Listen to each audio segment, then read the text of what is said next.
এই ইসরাফিলকে তৈরি করা হয়েছে শুধুমাত্র কেবলমাত্র 3টা ফু দেওয়ার জন্য। চিল্লায় বলতে হবে কয়টা? এই ফেরেশতার আর কোনো কাজ নাই, তার আর কোনো কাজ আছে? ঠিক যে মুহূর্তে, এখন আমার ঘড়িতে বাজে 9:50, রাত 9:50, ঠিক এই মুহূর্তে যখন আমরা তাফসীর শুনছি, ঠিক এই মুহূর্তেও ইসরাফিল ফেরেশতা সিংহাটাকে 2 ঠোঁটের মধ্যে লাগিয়ে আল্লাহর আরশের দিকে তাকিয়ে আছে। ওই যে সৃষ্টি শুরু থেকে তাকিয়ে আছে, আজও অবধি তাকিয়ে আছে। যখনই গ্রিন সিগন্যাল আসবে মুহূর্তেই শুরু হয়ে যাবে আল কারিআ মাল ওয়া মা আদরাকা মাল। আল্লাহ বললেন সে আওয়াজটা হবে বড্ড ভয়ঙ্কর। প্রথম ফুৎকার যখন দেয়া হবে, এটারে বলে নাফখাতুল ফাজাব।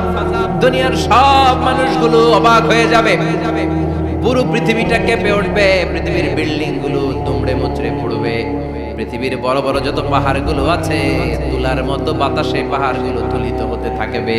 আল্লাহু আকবার।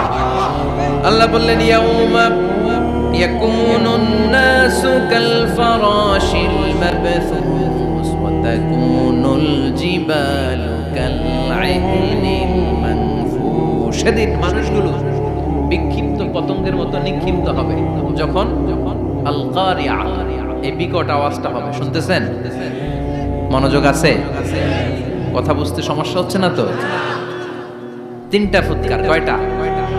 প্রথম ফুৎকার দেওয়ার সাথে সাথে মানুষগুলো বিক্ষিপ্ত পতঙ্গের মতো নিক্ষিপ্ত হবে। এই যে আরামসে বসে আছি, তখন আর বসে থাকা যাবে না। কে ধাক্কা খেয়ে কই চলে যাব টেরই পাওয়া যাবে না। আমরা এই যে বসে আছি এর কারণ হচ্ছে গ্র্যাভিটেশনাল একটা ল আছে, পাওয়ার। এটারে বাংলায় বলে মাধ্যাকর্ষণ শক্তি। কি শক্তি? কথা বলেন।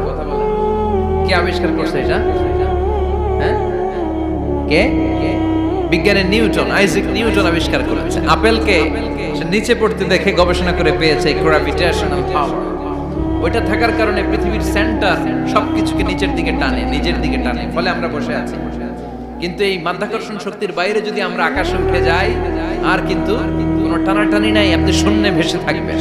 নভোচারীরা মহাশূন্যে যে ভেসে থাকে, কিয়ামতের এই ধাক্কার ভাইব্রেশন যখন শুরু হয়ে যাবে, পুরো পৃথিবীটা মুহূর্তের মধ্যে কেঁপে উঠবে। এমন কম্পন, এমন আওয়াজ পৃথিবীবাসী এর আগে আর শোনে নাই। একটা ধাক্কার চোটে মানুষগুলো ছিটকে কে যেন কই পড়ে যাবে, কেউ টের পাবে না। কে কই চলে গেছে হিসাব নাই। সব থাকবে ওইটা, সব থাকবে না। কেউ থাকবে টয়লেটে, কেউ থাকবে ঘুমে, কেউ থাকবে বাজারে। আপনাদের নিমসার বাজার তো থাকবে তখন, না থাকবে? ওই যে লন্ডমন্ড হয়ে যাবে, হিসাব নাই, হিসাব নাই। কে যে কোথায় ছিটকে পড়বো আমরা জানি না। বিক্ষিপ্ত পতঙ্গের মতো আমরা নিক্ষিপ্ত হব।